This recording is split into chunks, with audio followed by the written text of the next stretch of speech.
What's happening, everybody? Justin, Bridgewater's finest on YouTube, Blockbuster_guy on Twitter, fueled as always by the incredible folks at Nerd Tees, and welcome to lucky week number 7, hopefully it's lucky, of my 2019 CFL football pick show.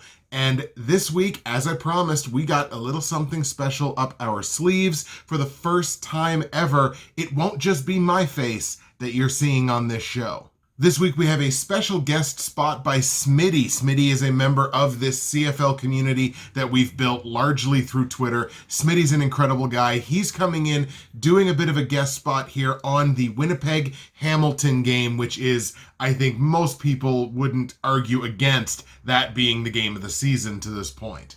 You'll have to be patient before we get there, due diligence, then we'll get into the games for this week. Last week, had a solid week. Not going to say it was incredible, certainly was far from a failure. Went 7-5 overall with the picks last week, 3-1 straight up, and went even money, 2-2 against the spread, and 2-2 on the over-under. We're 16-7 both straight up and against the spread this season. Against the spread, that's an incredible number. Those are both 70%. On the totals, we're on the happy side of par. We're 13-10, that's 57%. 45-24 overall on the season. That is a clip of 65.22%, which is looking good for us. Your standings remain largely the same from last week. Hamilton still out front in the East Division at 4-1. Montreal has now taken over sole possession of second place in the East Division, and try to tell that to somebody in the preseason, aside from a hardcore Alouettes fan, that, hey, after 5 games, they're going to be 3-2 in second place in the East. West Division, you got Winnipeg still out front, the only undefeated team left in the CFL at 5-0. Calgary, by virtue of their win last week, has now leapfrogged Edmonton for second place in the West, but both of those teams still sit at 3-2. Do we have to talk about CFL fantasy? And it's not that I don't like CFL fantasy. In fact, I've fallen in love with CFL fantasy. I just haven't been very good at it for the last few weeks. I've fallen all the way from inside the top 5 down to 31st out of 60 in the official Atlantic Schooners CFL Fantasy Football League. Another week of sub 50 points last week. Only 47.4 points has me at 485.7 overall on the season. My week 6 MVP? I don't have one, because my entire team essentially dropped the ball last week. Nick Arbuckle at quarterback had 12.5 points, but for a quarterback to only get 12.5 points, I don't think that qualifies as an MVP. My week 7 fantasy lineup, it's in front of your faces right now. Cody Fajardo is the quarterback I'm going to be going with. Obviously, Trevor Harris would be the big choice this week, but man, the cost is just, it's like almost double the cost. We're going to roll with Edmonton's defense because, I mean, Toronto's just in general a tire fire, and that game is in Edmonton. So we're going to roll with the Eskies on defense for the second week in a row. Filled out the rest of the roster basically with role players that I think are getting good volume at their positions. That's the week 7 lineup. And speaking of week 7, your schedule for week 7 in the CFL looks a little something like this. The Calgary Stampeders traveling to Ottawa to take on the REDBLACKS. You've got the aforementioned Toronto-Edmonton game. That game is in Edmonton. You've got the game of the season, Winnipeg at Hamilton, and stay tuned because my boy Smitty is going to be taking you through a rundown of that game. And you've got the Saskatchewan Roughriders now traveling to BC in a rematch from last week to take on the Lions. We're going to start in Ottawa with that Stampeders REDBLACKS matchup. Calgary now back on the happy side of 500 at 3-2. Winners last week picking up only a 10-point victory, 26-16 over the Argos, that game being in Calgary. And it was really the Stamps being really opportunistic on defense, which saved a pretty mediocre offensive performance from the Stamps against what is the league's worst defense. So not a great sign for the Stamps on offense. Nick Arbuckle in that game was just 20 for 30, threw for under 200 yards, threw 2 touchdowns, but also threw 2 picks to the Toronto Argos. Kadeem Carey only picking up 65 yards rushing, only carried the ball a dozen times. Juwan Breskison comes back from injury. He scored 2 touchdowns. He was apparently the only Stampeders offensive player that was like, oh yeah, this is the Argos and they suck. This was a 2-point football game at halftime. It was 11-9 at halftime, which, yes, is a score that can be in the CFL.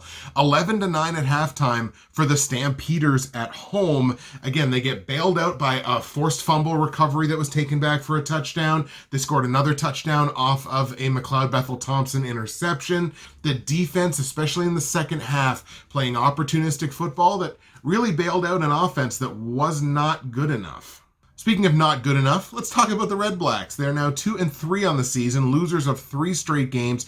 Arguably, aside from the Argos, pretty well the coldest team in the CFL. 31-1, they lost that game in Winnipeg, and that's not a misprint. Jonathan Jennings scored 1 point in a Canadian Football League game.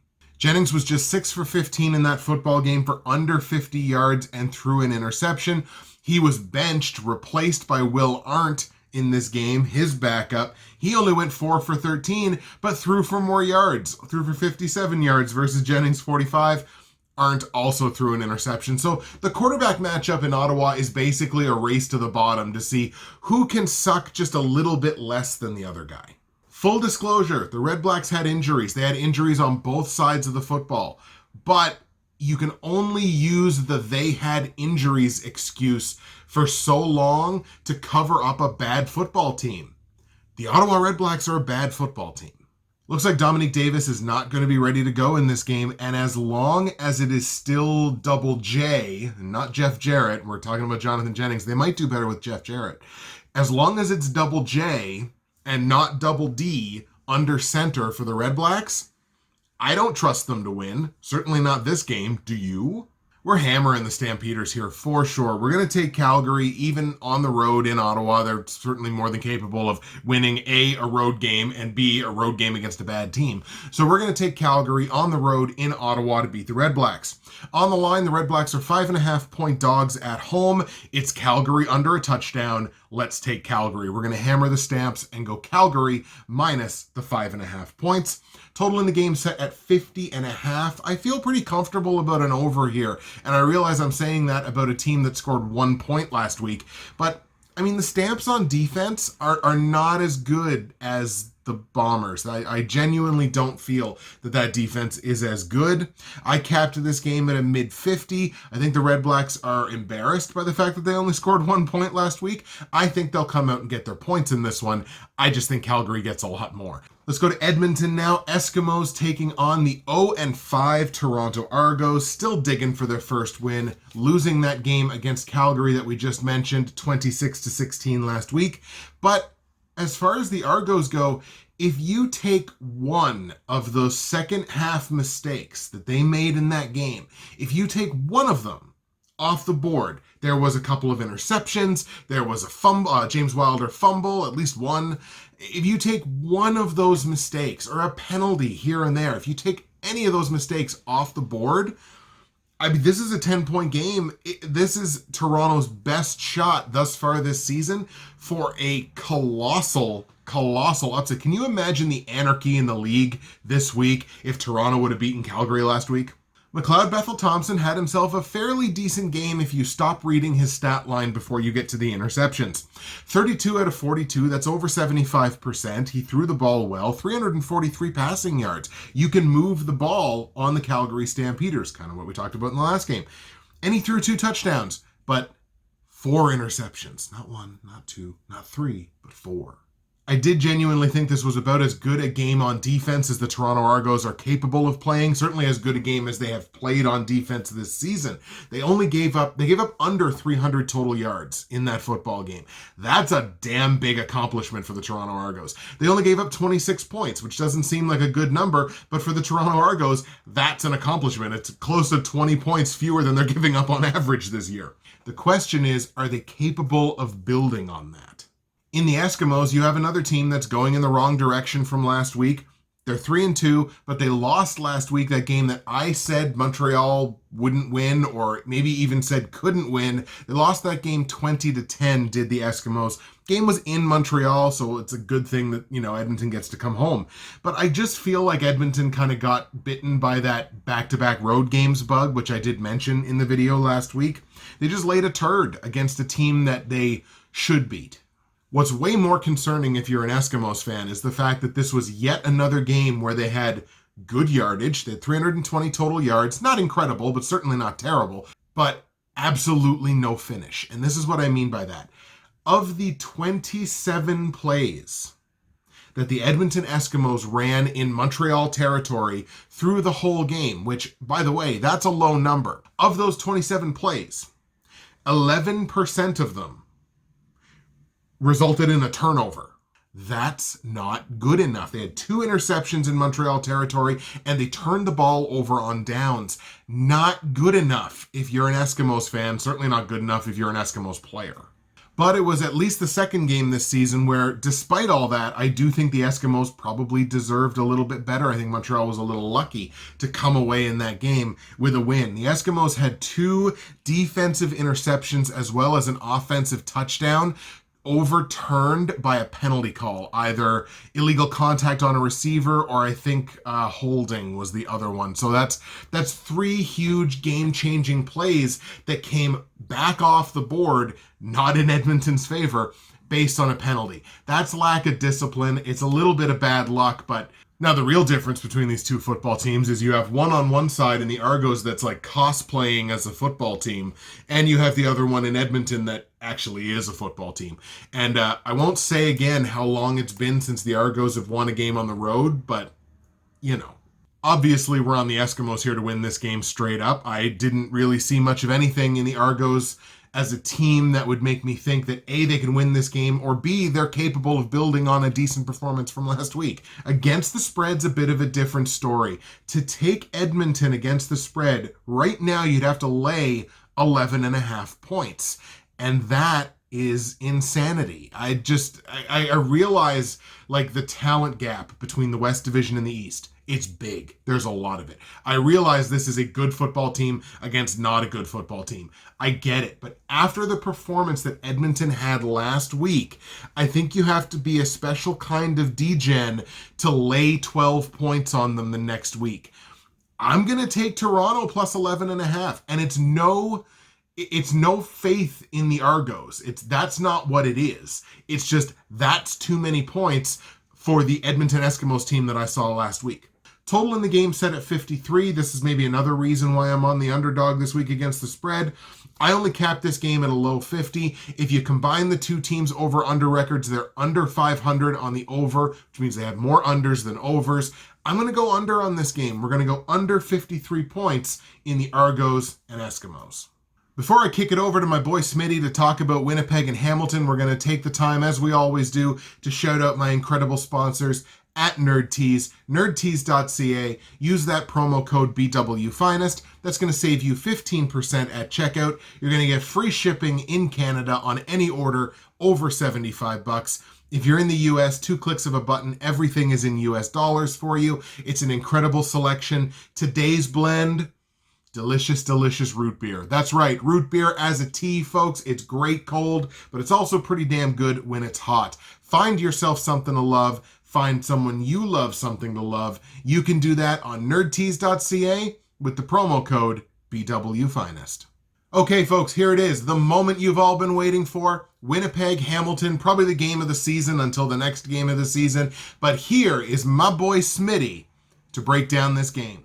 What up, everybody? This is Smitty. I want to thank Justin for having me on the show to talk about Winnipeg at Hamilton. I got a bunch of notes in front of me so I can sound half as smart as Justin does on these shows, which are tremendous. So let's get into it. We got the 5-0 Bombers at 4-1 Hamilton, which is obviously the best game of the year so far to this date. Let's start with Bombers offense and Matt Nichols. He has been probably the MVP of the league. Let me read you a couple stats here. 73% completion rate, 9.1 yards per attempt, 12-1 touchdown interception ratio, 129 QBR. I mean, holy cow. And he threw 19 straight completions in that murder of Ottawa last weekend. So he's been absolutely tremendous with a deep group of wide receivers. It's not just 1 or 2 that are going to beat you. I mean, they can beat you in a multitude of ways with those wideouts. But just as good is Andrew Harris on the ground. Dude has been unbelievable this season. He's got about 445 rushing yards this season, which is around 88.2, I think, average, which if that holds, if he stays at 88.2 for the season, he would smash his career high by about 300 yards.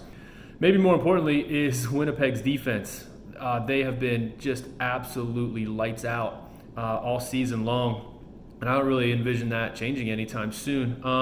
They forced 12 turnovers on the season, which leads the league. They've only allowed 4 total touchdowns, just 4 in 5 games, and none of those have been on the ground. So they've been tremendous against the rush. I mean, you look at their pass yards on defense, they allow 278.6 per game, which might be a little bit misleading because they're only allowing 60 on the ground, so you can't run against them.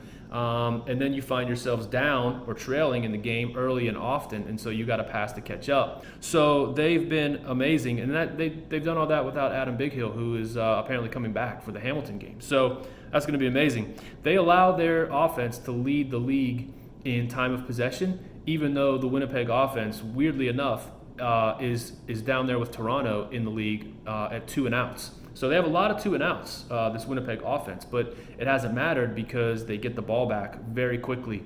They're a great team. I mean, they're obviously a great team. They're 5-0 for a reason. So you look at the Ticats offense, and it centers around Jeremiah Masoli. He's the man. And he's been the man this year too. He's he's looking at 10 TDs, 324 yards per game, which is really, really great.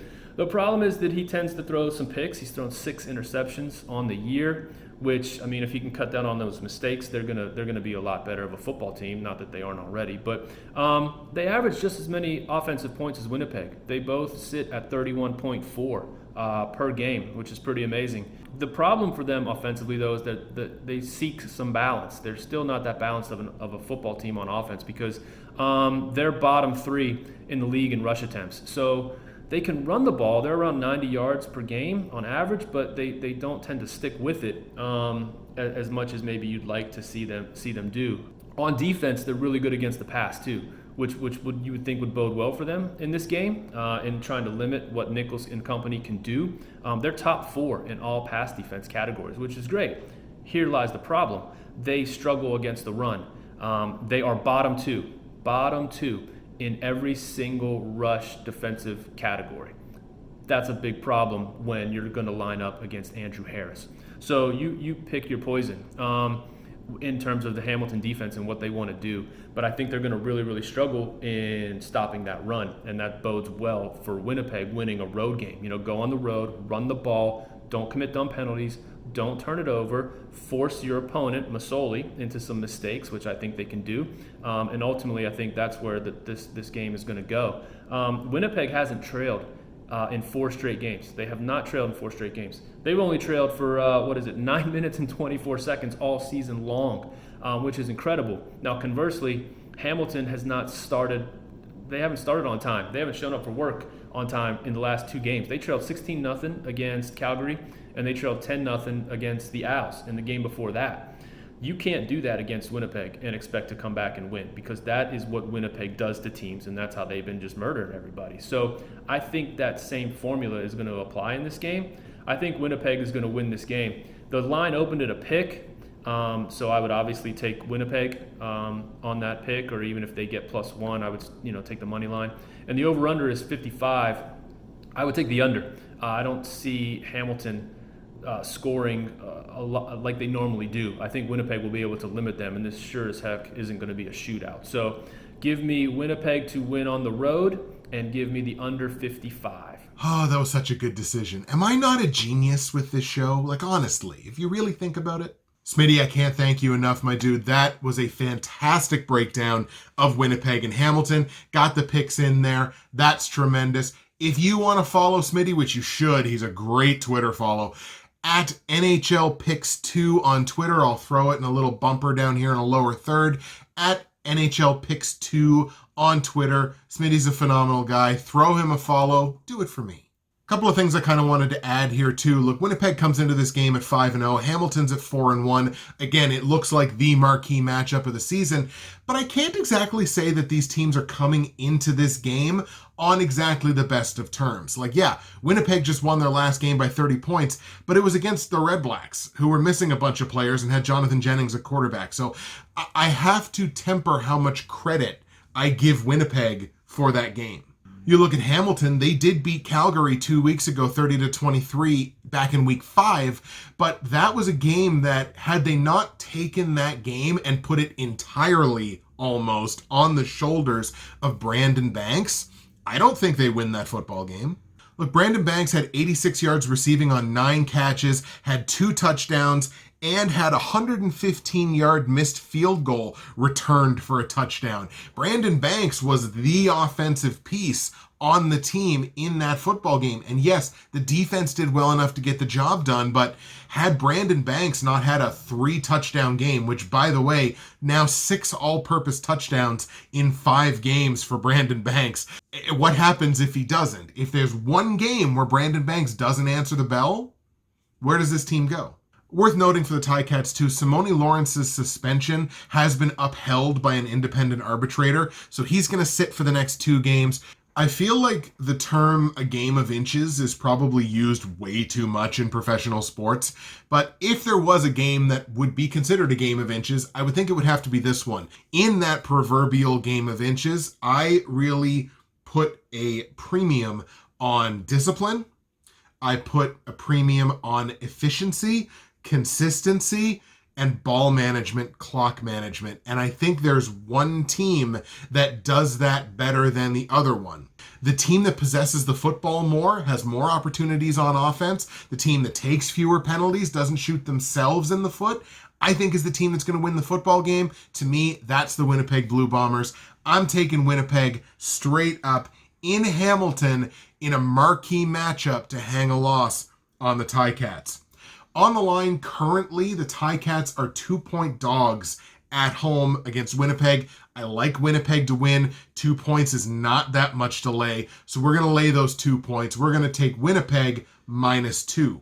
Total in the game set at 53.5 points. This is essentially, to me, a perfect total. It's right about where I capped it personally. I think I put it at like 53. The 2 teams are under 500 on the over-unders this season combined, and I think where the defenses are so good, I do think I have to skew on the under in this one. I think this is one of those, like, everybody, like, relax, calm, take your time. We're going to take the under on this one. Let's go under 53.5 points in Winnipeg Hamilton. And the last game of the week that we're going to look at is the Saskatchewan Roughriders traveling to BC, taking on the Lions in a rematch from last week. In that game, the now 2-3 Saskatchewan Roughriders pick up the win over the now 1-5 BC Lions, who are losers of 2 straight. Saski wins that game 38-25. The Roughriders go on a 21-9 run in the second half, which was capped off by a 50-yard receiving touchdown by Shaq Evans from Cody Fajardo. Shaq Evans having a monster game in that one. 5 catches, 158 yards with a touchdown. It is his 3rd game of the season, going over 100 yards receiving. On the Lions side of things, in that second half, they had maybe 1 drive that was worth anything prior to the point that Shaq Evans has that touchdown, which makes it a 38-19 game with about 4 minutes left in the game. So the Lions couldn't sustain drives, certainly not in the second half. Marcus Thigpen gets on the stat sheet once again, a 100-yard kick return touchdown in the last minute of the first half, which I think maybe sucked all the energy out of the BC Lions. It felt like the context of the game changed when Thigpen ripped off that 100-yard return. Speaking of running backs, since Thigpen's a running back, interesting situation in the BC backfield where you have Brandon Rutley, who basically took over as the primary back for BC in this football game. John White only carried the ball 3 times for 17 yards. Rutley, on the other hand, 13 carries for 73. Now, John White's been dealing with a bit of an ankle thing, so I gotta wonder if that ankle is going to be a major concern. And if it is, another part of it is Brandon Rutley's not as good of a pass blocker as John White is. So if John White's limited, that already bad Lions offensive line could get a little worse if Brandon Rutley's out there a lot. How much worse? Well, Charleston Hughes did have 3 sacks in this football game, and at least twice, caused Mike Riley to fumble the football when he went in and laid the sack on him. Look, Charleston Hughes sacking quarterbacks is like a sky that looks blue. I mean, 8 sacks for Hughes so far on the season. He leads the CFL. Second place, I believe, has 4. I think it's Jagarad Davies. Charleston Hughes leading the CFL in sacks is a surprise to no one. Certainly no one that's watched this show. For the BC Lions, I think it's simply time to face reality. Mike Riley's a superstar. Burnham, who had 8 catches for 106 yards, Brian Burnham, he's a superstar. And they don't have the offensive line to allow their superstars to be superstars. And quite frankly, I don't really see what has changed in 1 week that would cause me to think that the Lions are going to win this game. Sasky may be kind of questionable on the road. I don't think that's enough to make up the difference here. I still think Sasky comes up with the victory here. Let's take the Riders in BC to hang another loss on the Lions. On the line, the Lions are 3-point dogs at home. This feels like one of those spots where I should hedge my bets and take BC +3. I'm not going to do that. It's only 3 points, only laying a field goal here. I genuinely think Sasky's the better football team, so we're going to take Sasky minus the 3 points. Total in the game set at 52. I have this thing capped at a mid-50, maybe pushing into a high 50, so I feel relatively confident about taking the over here. BC can score points. Sasky showed last week they can score points. There you go, folks. Those are the Week 7 picks for the 2019 CFL season. We'll go over them here with you one more time. I've got Calgary going into Ottawa, hanging a loss on the Red Blacks. We're hammering Calgary -5.5 against the spread in a game that goes over 50.5 points. I got the Edmonton Eskimos on home field beating the Toronto Argos, the only home team I have winning this week. But I am hedging my bets, taking the Argos +11.5 against the spread, just too many points, in a game that stays under 53 points. I got Winnipeg going into Hamilton, hanging a loss on the Ticats. Winnipeg goes to 6-0. I got Winnipeg covering -2 against the spread in a game that stays under 53.5 points, and I believe those were essentially the picks that Smitty had as well. I think he had the game as a pick'em, but those are Smitty's picks as well.